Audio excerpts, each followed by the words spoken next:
Okay, let's get started on time. My great pleasure to have Professor Kevin Zhou here today to give us a seminar. Kevin and I were friends for many years, and Kevin is a professor in the Department of Food Science and Nutrition, or Nutrition and Food Science, at Wayne State University in Detroit.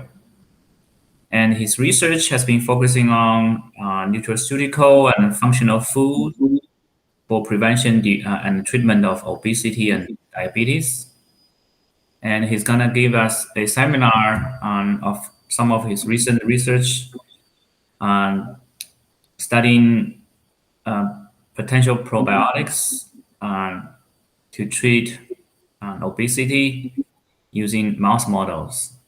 Okay, so without further ado, let Professor Zhou take the presentation. All right. Thank you, Dr. Zhang. I cannot see you. Also, friends from Chicago, how are you? And thank you for attending this seminar. And today I'm going to just introduce some research we have been working on for the last several years.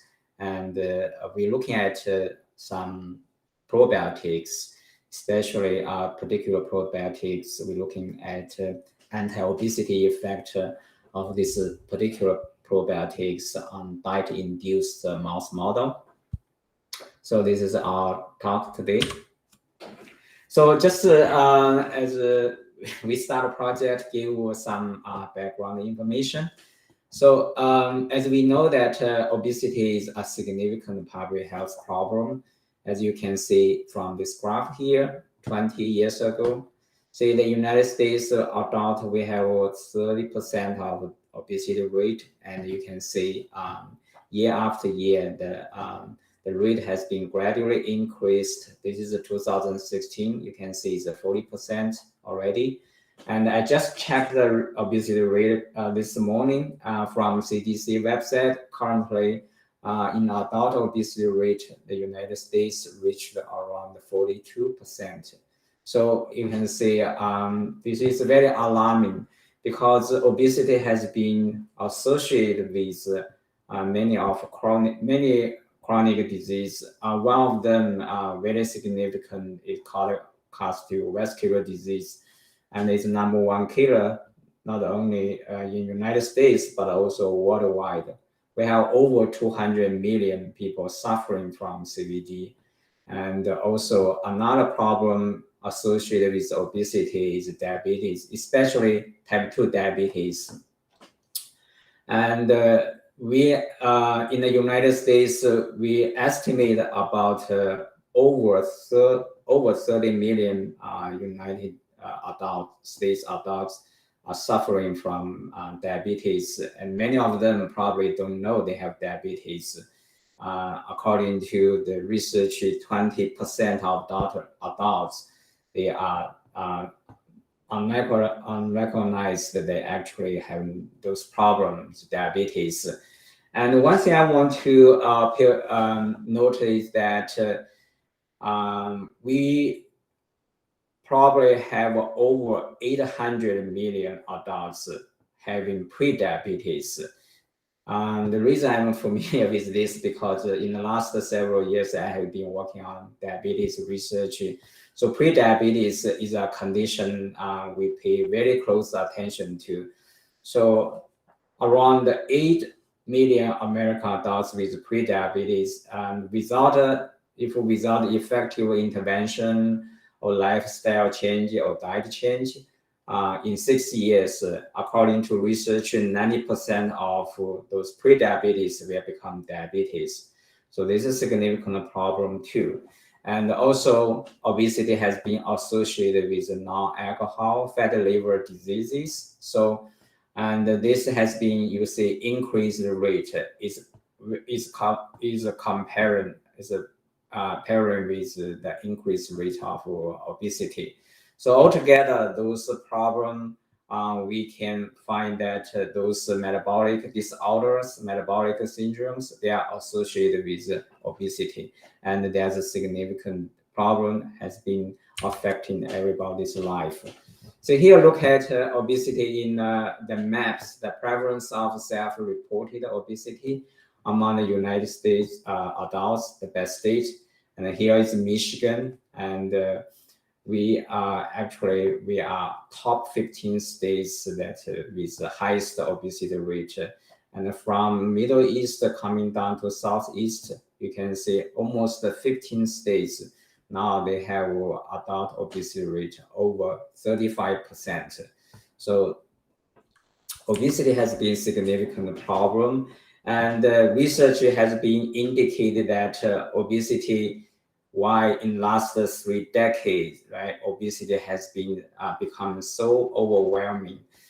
People are blaming about lifestyle change, like now we are sitting more in front of computers, and also there's some significant change in dietary pattern. Like previously, we eat more of whole food, less processed food. Now we eat more of processed meat, dairy products, a lot of those food enriched with sugars and salts and fats. So those could be altogether working with genetic and to causing obesity development.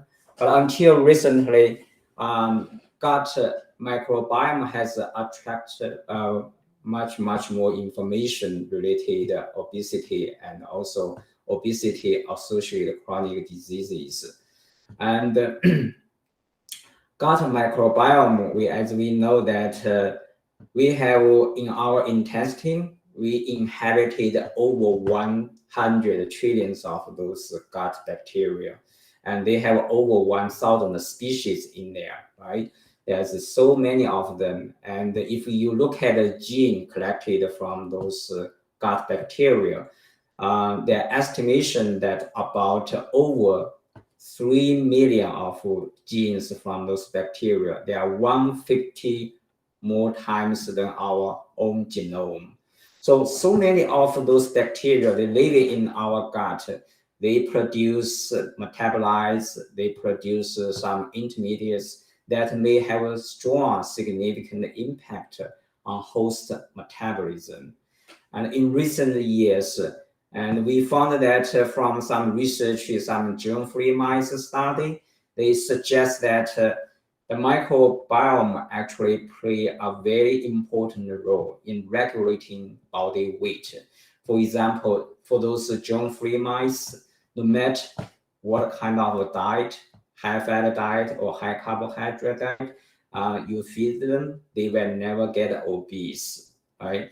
This suggests that some gut bacteria, they may associate with maybe absorbing energy from nutrients, and they probably related to obesity development.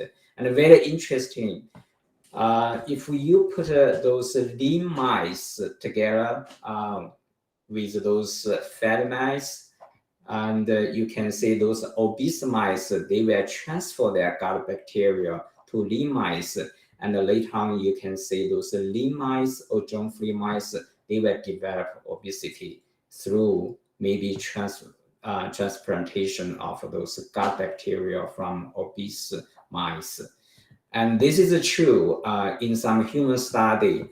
We found that from literature, the fecal microbiome transplantation will have some problem, especially some cases we found that, especially a report in 2015, a normal weight mom received fecal microbial transplantation from her own daughter, and the mom soon developed obesity. So 16 months later after this transplantation, and the normal weight mom added over 30 pounds. So the scientists figured out that the reason is because her daughter, the donor, actually is obese individual. So that may have those gut bacteria or obese-prone gut bacteria transferred to mom and make them fat. So this is some study linked gut microbiota to obesity development. And indeed, more and more research, they find the microbiome, they can define the phenotype, define the weight, not only weight, but also a lot of conditions associated. So it's phenotypes. So through this literature, we are thinking that manipulation of gut microbiome maybe is a potential strategy that can use to prevent or treat obesity or obesity-associated diabetes or other metabolic syndromes. So that's the reason we started to interest in probiotics research. And see, here is gut microbiome, what they can do to us. If a healthy gut microbiota, this is the functions they can do to host, and they can help like billions, trillions of bacteria in the colon, and they can help share those toxic compounds, those endotoxins, or some self-produced poisons, chemicals, and they can strengthen the gut barrier, reduce gut permeability, and also reduce some endotoxins produced by bacteria. And they can help also provide anti-inflammatory activity. And more important, some of those gut bacteria, they produce some specific small bioactive molecule. And one group of them called short chain fatty acid, especially butyrate. There has been a lot of research linked those short chain fatty acid to some potential health benefits, and many of them are related to obesity. And also, gut microbiota has shown to related to insulin sensitivity. A healthy gut microbiota can help to increase insulin sensitivity. So regarding healthy gut microbiota, very important through the diet. We are recommending through the healthy diet and the healthy lifestyle, or maybe some functional ingredients like prebiotics, probiotics. They help you to maintain or improve the gut microbiota health. And the gut microbiota can be quickly modified or affected by for example, by some diet change. If you have a high fat diet or high sugar diet, if you are in stressful or in some medications, and it may potentially cause abnormality in gut microbiota. In that way, you probably will experience upset effect, such as increase gut permeability, like those LPS produced by gut bacteria. They may enter your body and also promote inflammatory response. And there's other functions like increased insulin resistance, and some may help to increase the absorption of energy from food. And those are related to such as those metabolic diseases like type 2 diabetes, cardiovascular disease, inflammatory bowel diseases. So gut microbiota is very important. As we mentioned, we want to find some way that we can modify gut microbiome that can make it more healthy and more benefits to our health. So one very straightforward method is through intervention of probiotics, right? We give some probiotics through dietary supplement or through food. Maybe they can directly interact or modify our gut microbiota. So probiotics is a potential very straightforward intervention strategy to modify gut microbiota. So what's the probiotics? There's two conditions associated with probiotics. First, they are defined as live microorganisms. So those organisms most likely come from our own body, our gut, right? And very important, they have to provide health benefit to ours, to host when consumed. So those are two conditions associated with probiotics. And in the market, we already saw some probiotics. They are available in different kind of food, mainly in dairy products, and also you can find them in dietary supplement, like lactobacillus is one of a big group, and the bifidobacteria is another group. So they are very popular right now in the market and as a dietary supplement. And in research aspect, we are focusing on, we call it next generation of probiotics. That's just I named it. And we want some probiotics, live microorganisms, they can produce butyrate. As we saw in recent 20 years, there's lots of research supporting that butyrate is a very beneficial bioactive component. They showed anti-obesity activity. And so that's lead us to think if we can find some bacteria produce more of butyrate through gut bacteria, they may also help us to treat or prevent obesity. So one thing we are looking for butyrate producing bacteria, like this one, Facility bacteria and the bacteria, they are well known for producing butyrate. And another consideration is we hope that this particular bacteria, potential probiotics, they can be spore forming.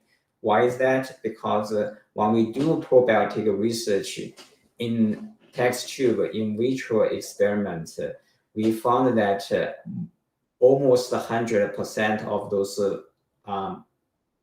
probiotics we found in the market, they cannot survive in harsh GI gastrointestinal condition. So usually in gastric acid, the pH could be very low. In empty stomach, the pH of the stomach acid can be as low as 2 or 3. So we simulating those in conditions in our experiment, and we tried almost over 20 different probiotics, incubated them in the stomach acid for 1 hour. None of them can survive in that kind of harsh conditions. So spore forming bacteria, they will provide advantage because in harsh environment, they can form spores. That way, they may help them to survive in the GI tract, so they have a better opportunity to grow, to survive. So they may grow in the gut to provide health benefits. So lead by those two properties, potential probiotics, butyrate producing, and the spore forming, we come to find some gut bacteria, right? Before we get that, I would also spend a few minutes introduce this butyrate, why we want to focus on the short chain fatty acid, those butyrate producing bacteria. So in our gut, we have some bacteria, they produce those short chain fatty acid, namely acetate, propionate, and butyrate. Among them, butyrate is most important because in our intestinal epithelial cell, around 70% of energy, right, they come from, and they're preferable to take butyrate as their energy. And they are very happy to see butyrate. Just like as human, we saw chocolate, and we are very excited to see chocolate, bread. We are like them to consume them and digest them. And for those colon cells, epithelial cells, the butyrate is their preferable fuel, preferable energy. And also butyrate has been associated with some satiety hormones, like GLP-1, PYY, and that link them to those reduced risk of obesity.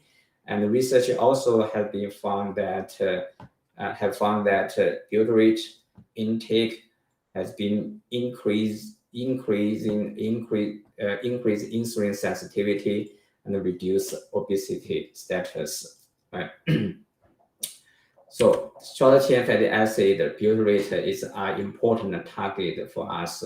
So we are looking for different bacteria, and one we found last several years ago, we actually found a very interesting bacteria, Clostridium coccolidium. So this is a particular bacteria, gram-positive and anaerobic bacteria. Very important is this bacteria, they are spore forming, and also they are excellent butyrate produce. In our in vitro experiment, we show that this bacteria has an excellent capacity to produce a significant amount of butyrate. So we are interested, this bacteria, can they have any anti-obesity activity? And another reason we choose this bacteria is because there are virtually no research available for this particular bacteria. There are only one report on a bacteria. So if we can explore any bioactive activity such as anti-obesity, will be very interesting. So once they find this bacteria, we start a very small pilot experiment. So we just want to see if this bacteria is working or not. So we have a pilot experiment last around 3 weeks to see if this bacteria can actually reduce or have some effect on body weight gain on a particular DIO mice. And in that pilot experiment, we found that the effect is very impressive. So after that experiment, when we decided this bacteria, we wouldn't give a shot. We want to conduct another longer term experiment. So in this animal experiment, we are looking for 3 objectives. The aim one is to determine effects of coccolidium supplementation on high-fat diet-induced obesity, and also its associated complication using a mouse model.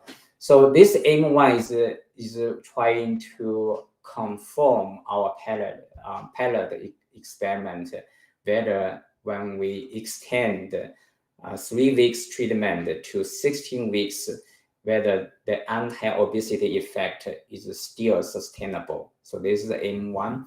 The aim two, we are trying to determine whether CC supplementation can they modify microbiota, and whether this effect is associated with some modification of microbiota in mice. And in 3, we are trying to determine the effect of CC treatment on those short-chain fatty acid, especially on butyrate, because in vitro we showed that coccolidium can produce a significant amount of butyrate, but we don't know whether this can be translated into animal study. And also we want to determine whether the anti-obesity effect of CC potentially, they could be potentially related to their increased production of short-chain fatty acid. So this is the 3 aims about this study. This is our animal study design, and the dietary supplementation lasts 16 weeks, and we have total 3 groups, treatment groups. One is a low-fat control group, and this is as a comparison.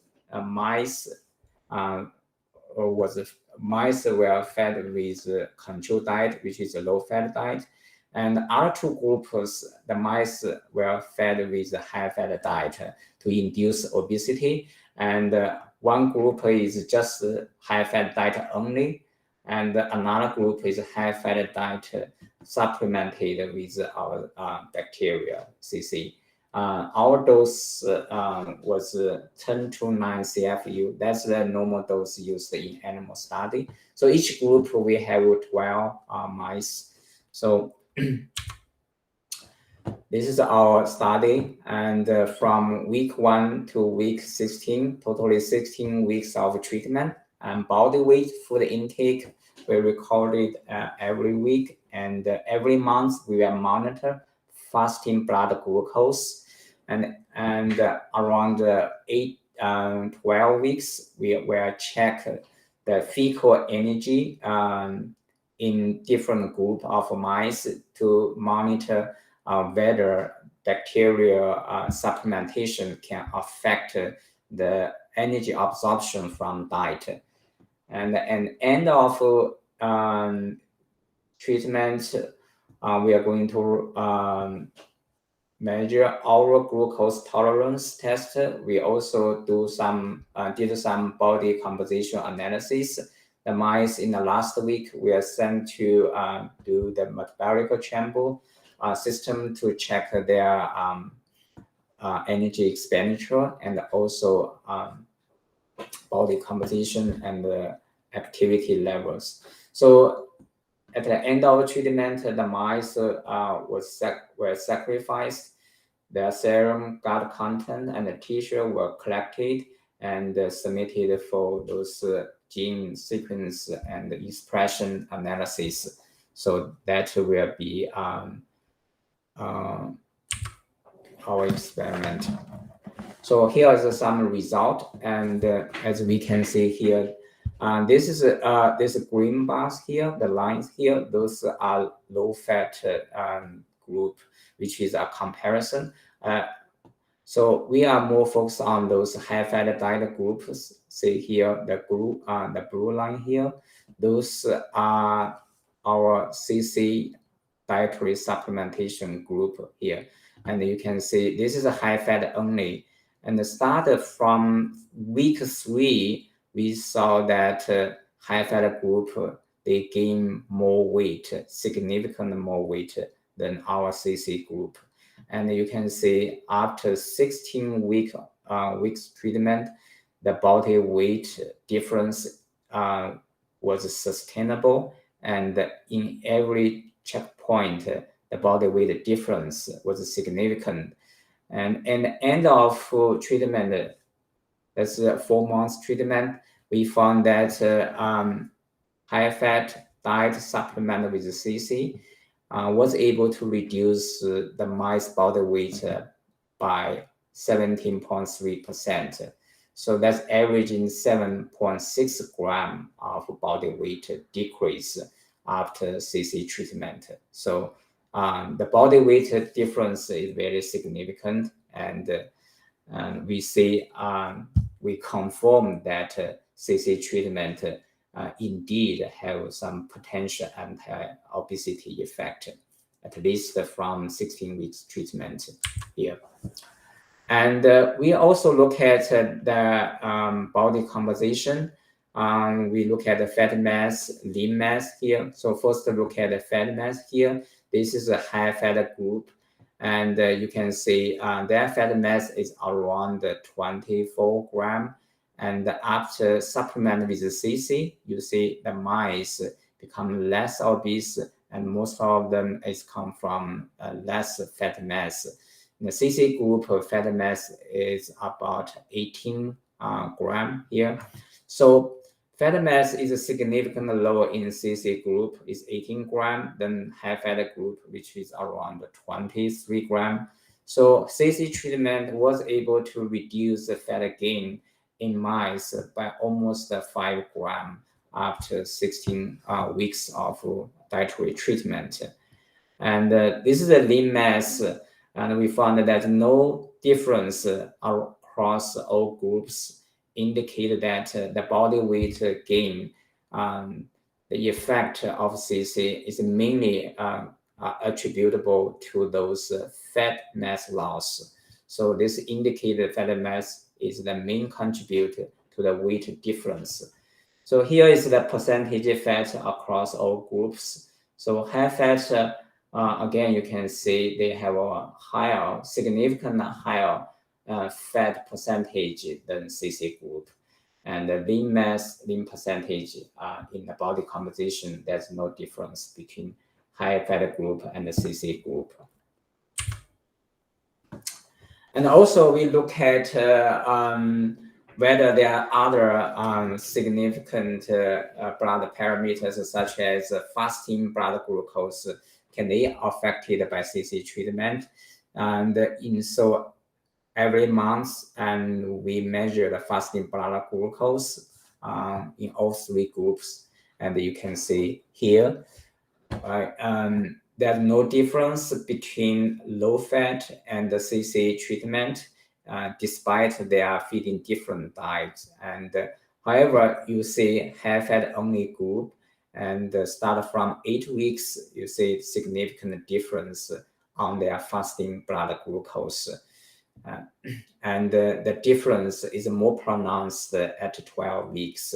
But at the end of treatment, you can still see CC group, their fasting blood glucose is around was around 27.7% lower than high fat groups. So suggests that CC dietary supplement was not only able to reduce body weight gain, but also it can significantly reduce fasting blood glucose. So we don't know whether this lower level fasting blood glucose is a result of CC direct effect, or is it because the reduced of body weight gain by mice? But it's still, this is a very significant, impressive result. And also we look at the insulin sensitivity. This is a hormone insulin resistance index from here, and we found that CC treatment was able to help to reduce insulin resistance by 47.2%. This is a very, very significant. So not only they reduce the fasting blood glucose, but also they significant increase insulin sensitivity. So they may help eventually to reduce also obesity associated metabolic syndrome, right? And again, this glucose homeostasis. At the end of treatment, we also measure the OGTT, and oral glucose tolerance test, and the mice will give starch treatment, and you can see the high fat group, their blood glucose, they increase very dramatically. It shoot up from around 350 to around almost over 500. And you can see the significant difference between high fat and the CC group, despite they feed the same diet, high fat diet. And CC treatment, they actually dramatically improve their glucose intolerance in mice. And here is the area on the curve we convert to the bar graph here. And CC treatment in 2 hours, they reduce the glycemic response in mice by almost 40%. So this is a similar level of improvement to insulin sensitivity. We also look at whether this particular bacteria they have some effect on like a liver steatosis or liver weight. Actually, we found that when we sacrifice mice, CC group liver mass was 35% lower than those high fat group. And if you look at the liver histology here, in high fat group, you can see many of those small fatty deposits here. This indicate their progress of liver steatosis in here. But after CC treatment, and you can see the fat deposit has been dramatically reduced, and they are more resembling of low-fat group of mice liver. So they dramatically reduce the liver steatosis induced by high-fat diet. As you compare these two slides, you can see significant difference. So this is a liver weight between high fat and the CC, and you can see significant difference. And also we measure the serum lipids between high fat and the CC groups, and the serum cholesterol in high fat group, they are around 160, and in CC group that's 120. So there's about 40 milligram per deciliter of decrease after CC supplementation. So it's a significant effect, and this is very beneficial. But when we look at serum triglyceride, very surprisingly, we didn't see the difference between high fat and the CC group. Only cholesterol has been reduced by CC treatment. So those results, we from that result, we saw that CC treatment indeed they significantly reduce body weight gain on mice, and we first think about maybe this bacteria can reduce food intake, or maybe they can reduce the mice ability to absorbing energy from food. So we are looking at energy intake based on energy balance. We monitor food intake for continuous dietary treatment. We didn't find any difference between three groups regarding their calorie per day per mouse. No difference on food intake. And also we check their feces, whether there are any difference because bacteria they may help absorbing more energy. And very surprisingly, we found that actually high-fat group, the mice feces, they contain higher calories. That suggests that in this group, high-fat group mice, their absorbing capacity calorie is less than CC. Means the CC group, they absorbing more calories from diet, even though they have same energy level of food intake. So that's make us think that there has to be other way that can explain that why CC can reduce body weight gain. The only way we can think about it is energy expenditure. And so we do find some result from a metabolic chamber system. We look at the basal metabolic rate of mice, and we actually found that CC group mice, the BMR actually is 10.7% higher than high fat group. Right? This BMI difference was significant. So every day you can see CC, they have more of a BMI through energy expenditure, right? And also through metabolic chamber analysis, we found that CC group mice, they are more active and they are more energetic, and they actually traveled the distance almost double to that of high-fat mice. So this is a distance traveled meters per day, and daily CC group mice, they traveled the distance is almost doubled to that of obese mice.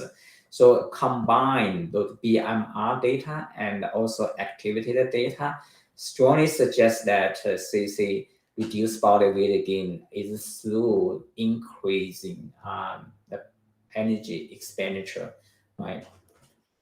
Not through the energy intake.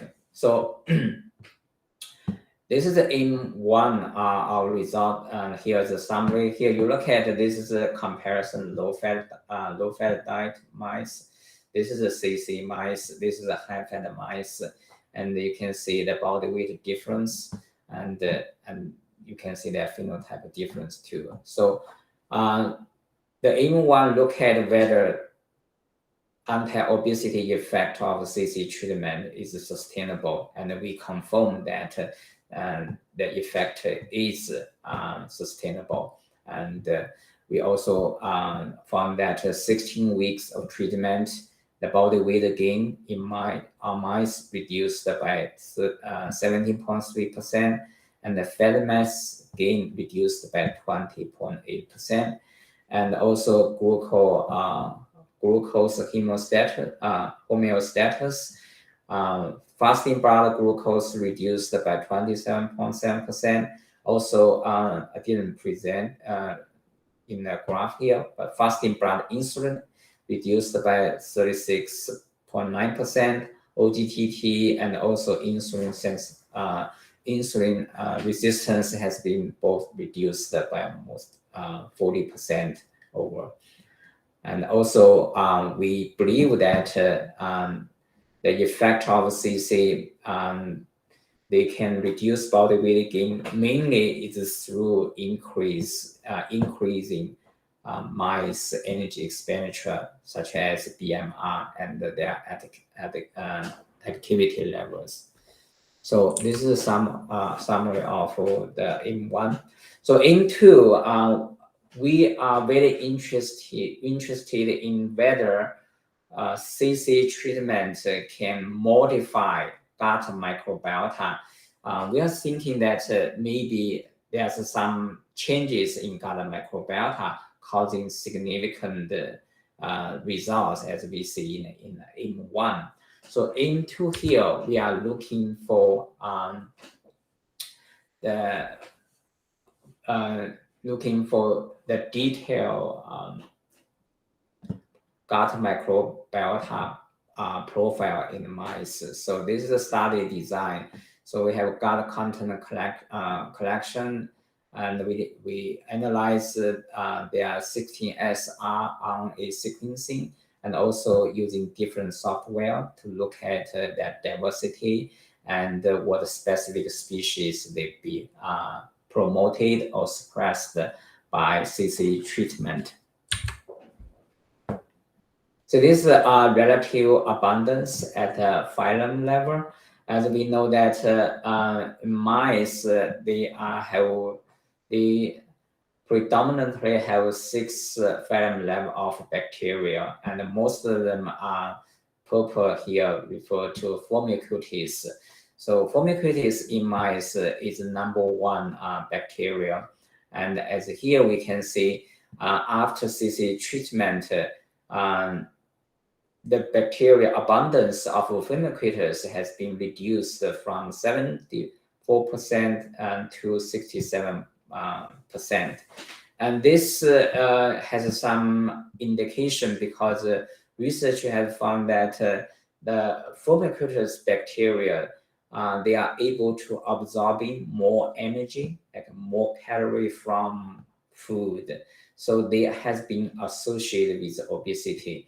So as a strategy to reduce obesity risk, maybe one way is to reduce Firmicutes. And on the other hand, like a brown color here, those are second most abundant bacteria in mice. Those are bacteriides, and those are generally recognized beneficial bacteria. They are inversely or negatively associated with obesity.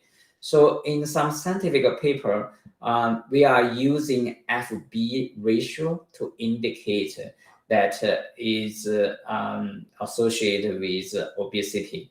So the higher the ratio indicated, this probably has more connected to obesity and is less favorable. So we also calculated FB ratio in our experiment and found that CC treatment was able to reduce the ratio of FB from 4.9 to 3.5. So that's potentially indicate that CC treatment may be able to modify and maybe modify microbiota to make it be more favorable for obesity prevention. At least they reduce formiculitis and also reduce FB ratio here as we presented. And also we look at the diversity of gut microbiota. As we know that diversity of gut microbiota has been associated with obesity. Like in obese individuals, we found that their gut microbiota, those species are less diverse, and this is a result from our group, from mice study. We found that CC group, actually, you can see they have a much higher diversity compared to high fat. So this is also a favorable indication that CC can increase diversity of gut microbiome. And beta diversity, we know that beta diversity has been related to the species difference between different set of samples. And through our analysis, we indeed found the high fat group and the CC group. They have some distinctive species, and as you can see in this analysis, so some species has been inhibited and some species have been promoted. So as here represented by LDL score, and we call the linear discriminant analysis effect size. This analysis look at species difference between high fat group and CC group. The green bars here represent those bacteria, different species of bacteria. They are promoted by high fat diet.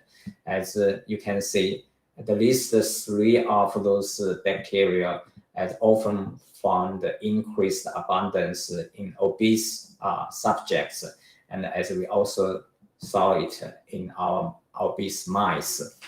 However, these red bars are species promoted by CC treatment.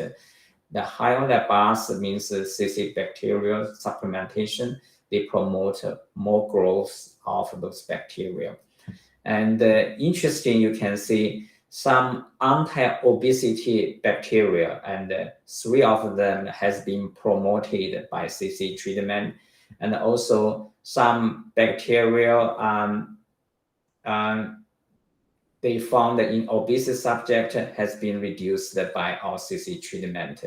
So the results through this together collectively, they suggest that CC treatment, they have potential effect on gut microbiota. At least we found that they're able to reduce abundance of Formocutis bacteria, increase abundance of bacteria Ds, and decrease FB ratio.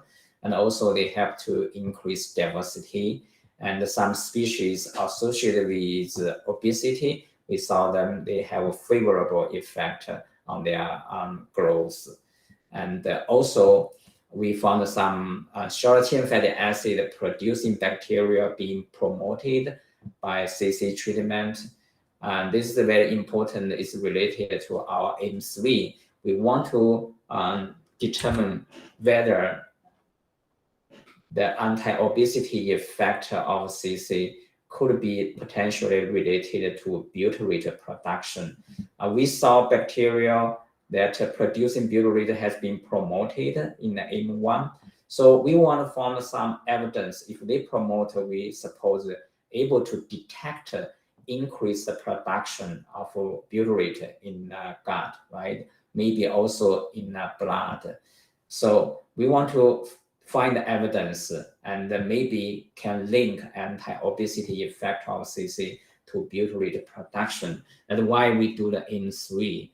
We want to find evidence. So how we can do that? One way we do is just directly using GC mass to measure their gut butyrate level, right? So we using GC-MS to measure directly the purification of those gut contents to look at the short-chain fatty acid concentration in there. Or we also could have other ways like using functional gene analysis to look at those functional enzymes related to butyrate or other short-chain fatty acid, whether their genes are being promoted, or we have looked at the gene expression, mainly is those in the gut, in the liver, related to butyrate.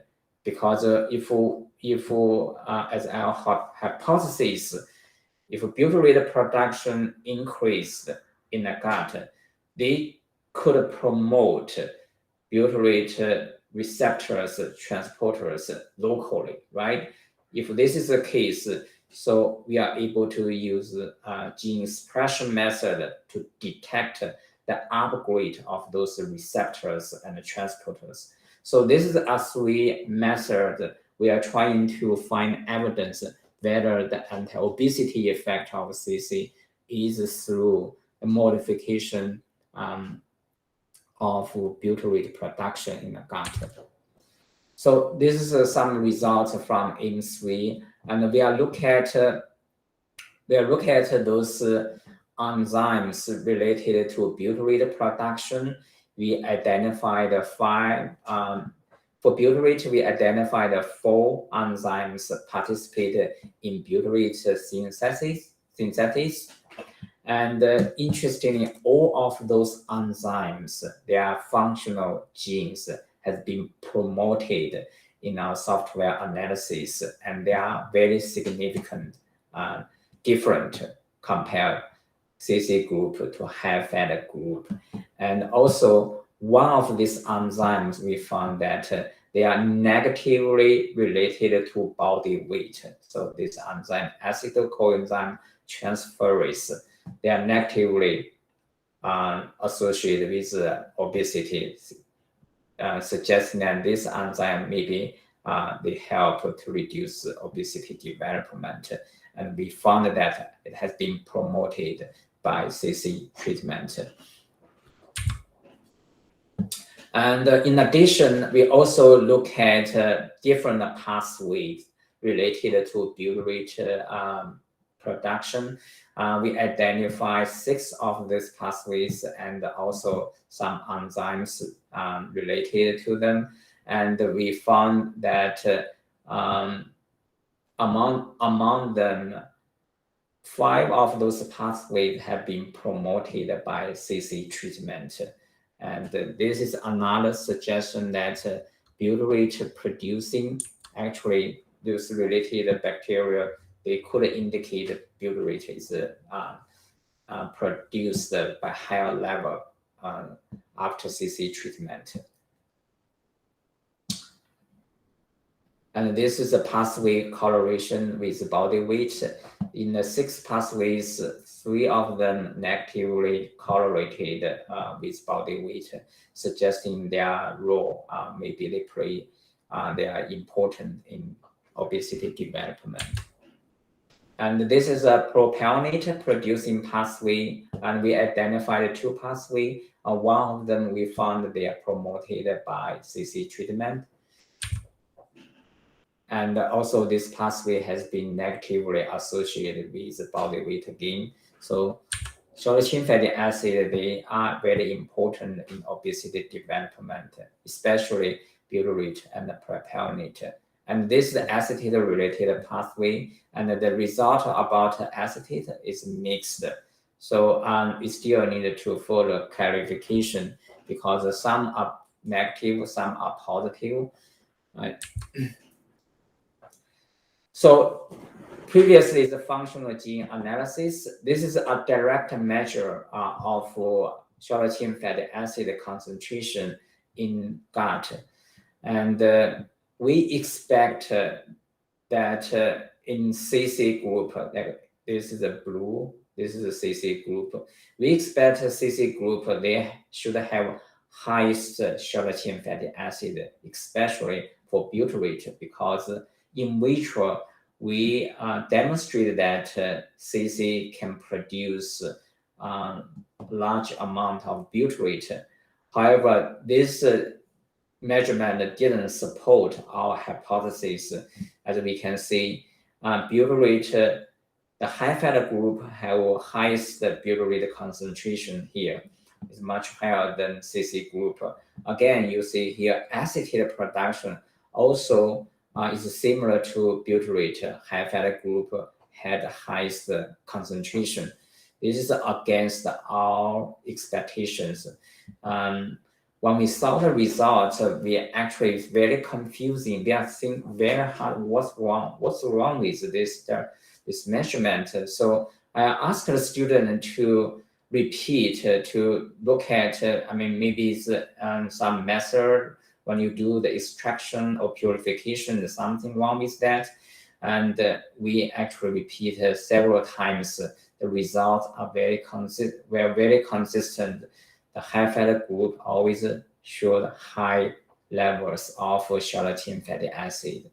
So later on, we figured maybe it's because when those short chain fatty acid produced freshly, and they quickly utilized by mice intestinal epithelial cells. So in that way, we probably, after several hours, we were unable to detect the increased level of butyric acid or acetate in CC groups. Because when we measure this, the mice already after 8 hours of fasting.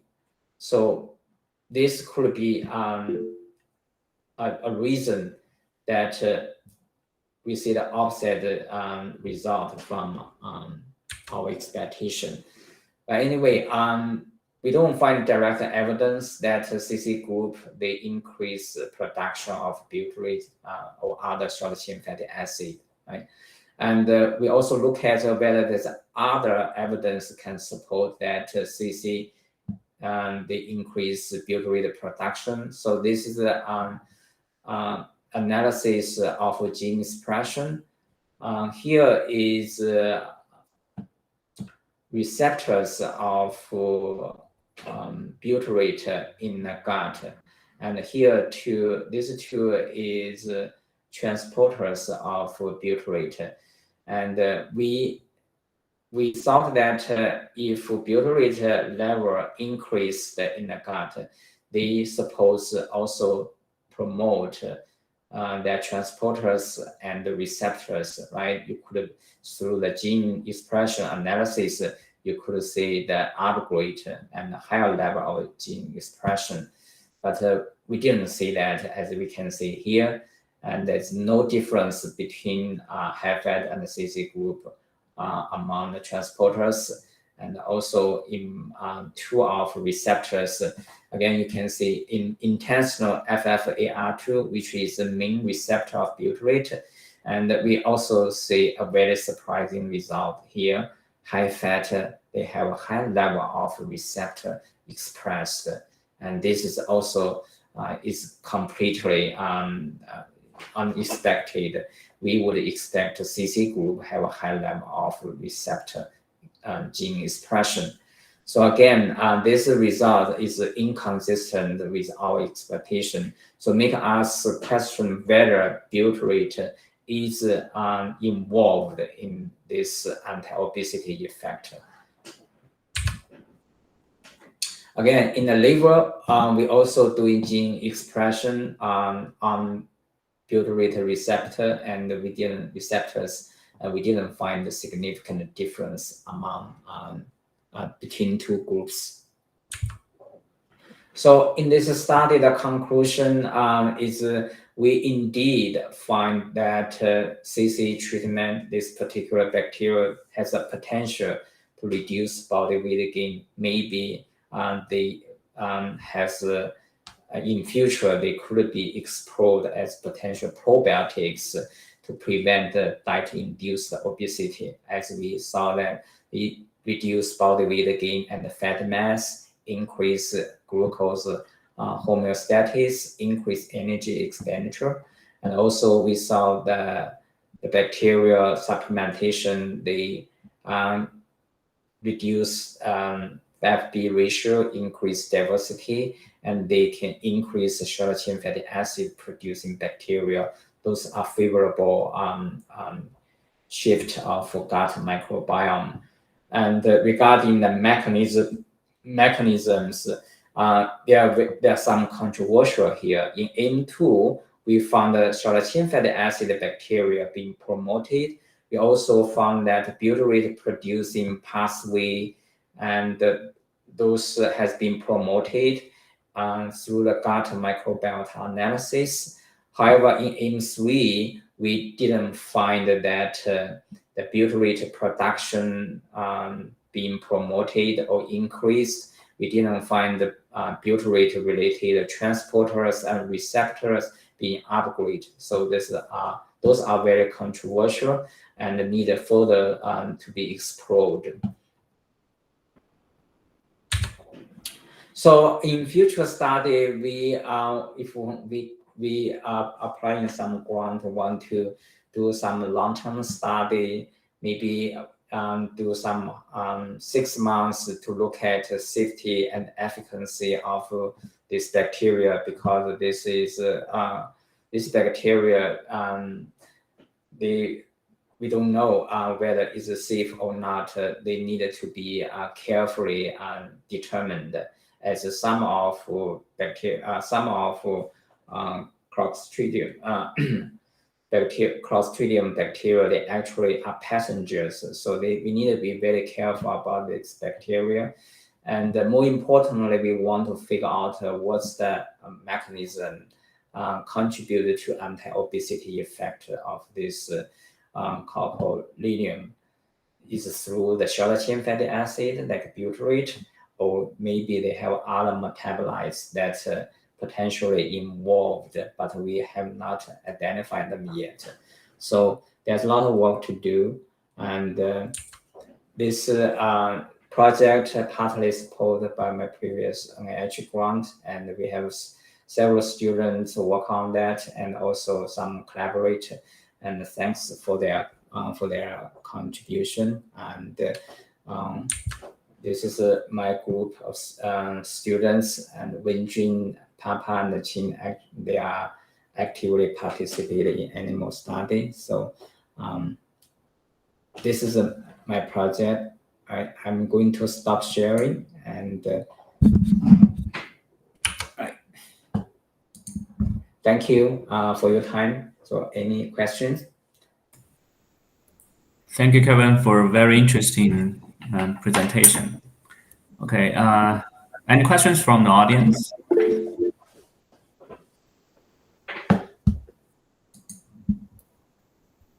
Okay. Go ahead. I see some hands up. Go ahead, ask your question. Hi, hi, Dr. Zhou. This is Cici.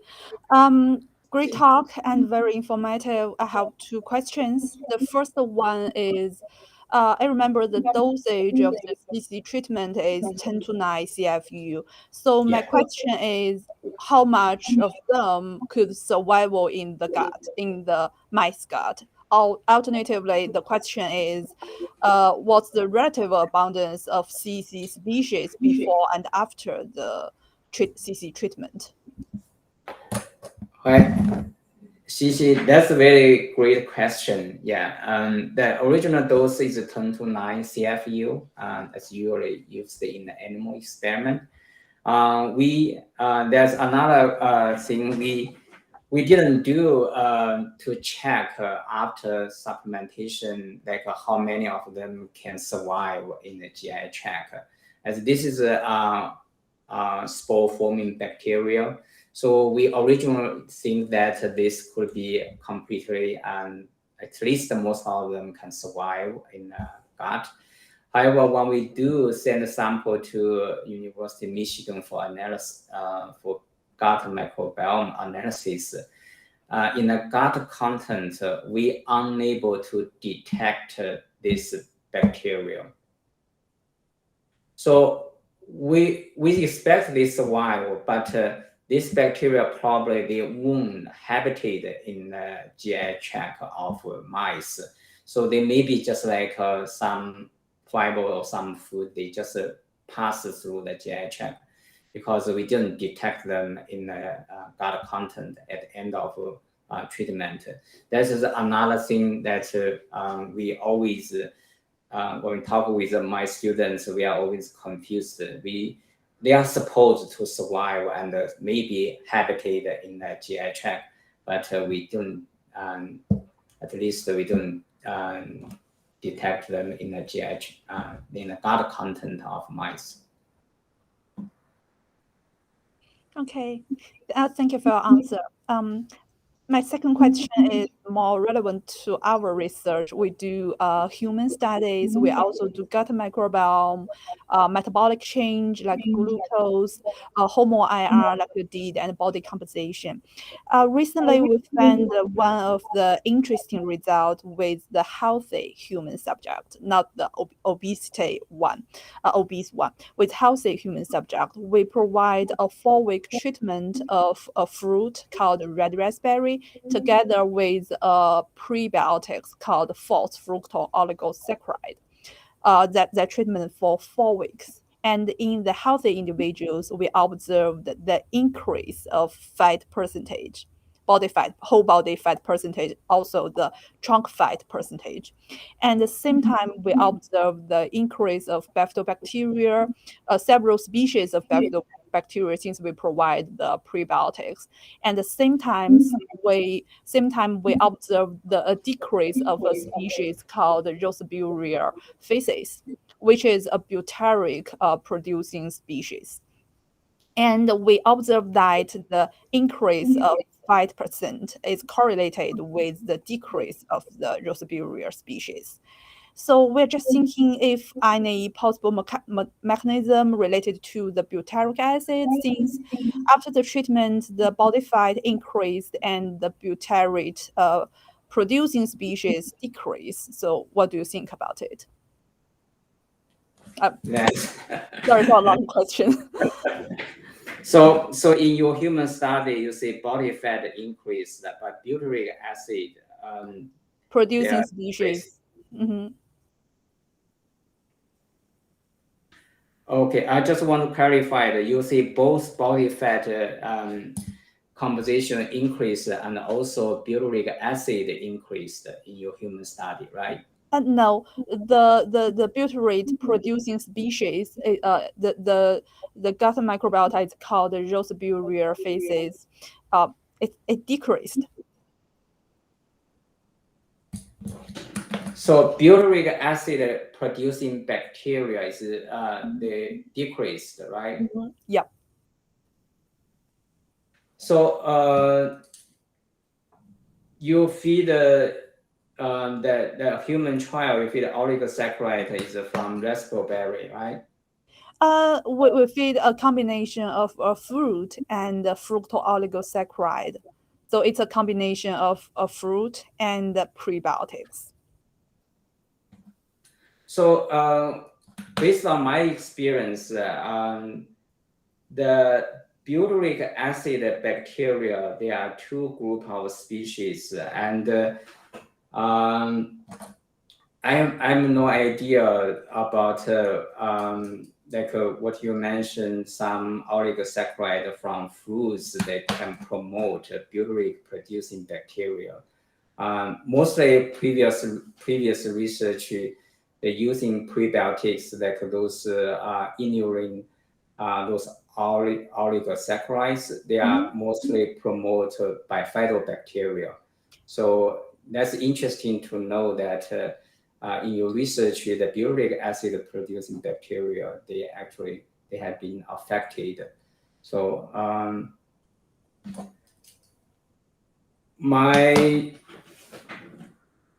interpretation is that based on our animal experiment through the microbiota, gut gut microbiome analysis, and those species are analyzed by different software, and sometimes the result can be very confusing. So I'm more interested to look at the specific metabolites.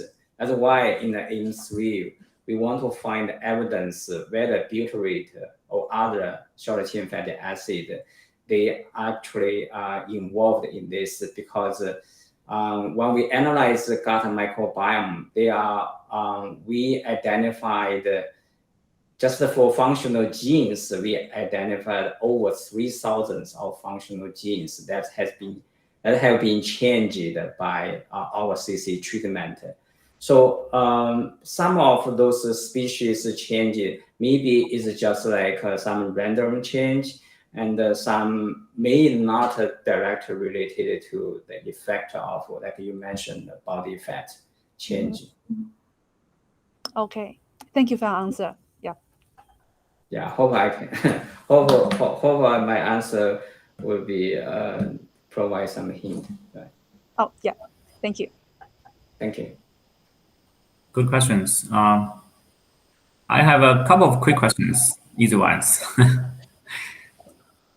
The first question is, you use a Clostridium species as a potential probiotics for treatment. And in some human patients, they also have other Clostridium species. Yeah. Such as Clostridium difficile. They cause infections. Yeah.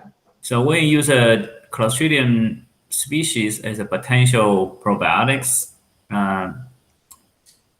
would you be concerned about the potential gene transfers between Clostridium species and make one probiotic species become pathogenic? Yeah, that could be a reason, a concern, because not only Clostridium difficile, there's also several other species that they are passengers.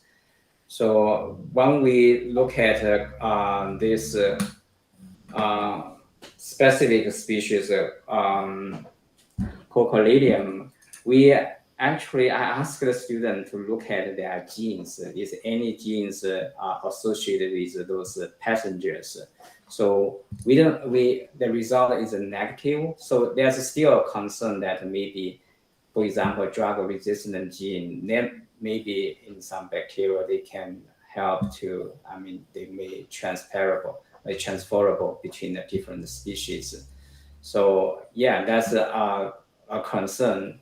I think when we submit a grant, the review would ask a similar question, whether this bacteria, if you said it has potential, would be like, because in the same group, they also have passengers, they may have exchanged their genes, so that could be a potential problem.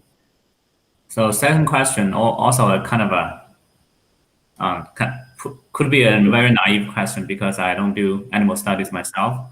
So I suppose when you use mice as a model, so oral route of inoculation would be the preferable way to inoculate bacteria into the GI tract, right? I suppose.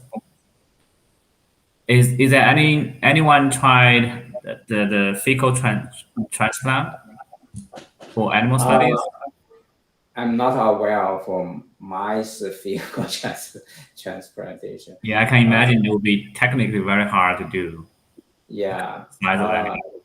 Yeah, I am not aware of that. But in a human, the fecal microbiota transplantation has gained popularity, especially for CDI. Yeah.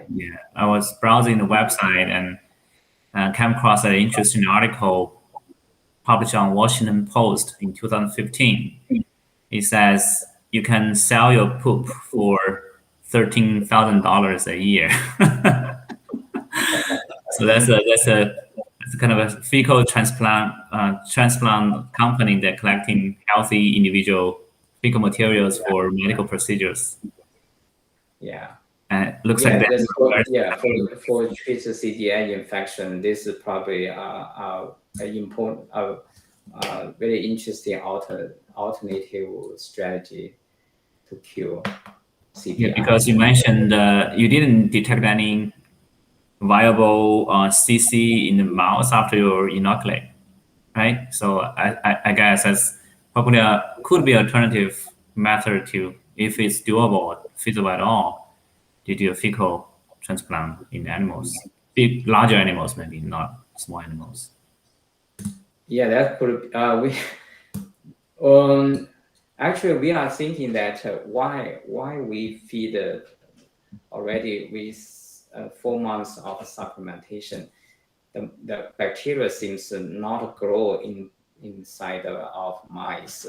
So we later on we are thinking about maybe some metabolites produced by bacteria, they cause those dramatic change in gut microbiota on mice. Not because of bacteria itself, or maybe it's because something or some metabolites they produce, they cause dramatic change. So that's we want to figure out in future. And one regret I have that always bother me is that when we was conducting experiment, we probably should spare 1 or 2 mice that look at timely effect when we just already give the mice, already give bacteria to mice, then we probably just timely in within 2 hours look at how the bacteria, when they get in the gut, can they survive, or how many of them can grow in there. Maybe that's in the future. Maybe we look at monitor the fate of bacteria after they consumed by mice. Yeah. Any additional questions from the audience? Okay, if no, I would like to thank you again, Kevin, for very interesting presentation. And thank you everyone for your time to join us. Thank you. Thank you, Kevin. It was an outstanding presentation. Thank you, Cindy. Thank you so much. Thank you, Dr. Paradise. All right, see you guys. Thank you, Okay. Kevin. Enjoy your day. Have a good day.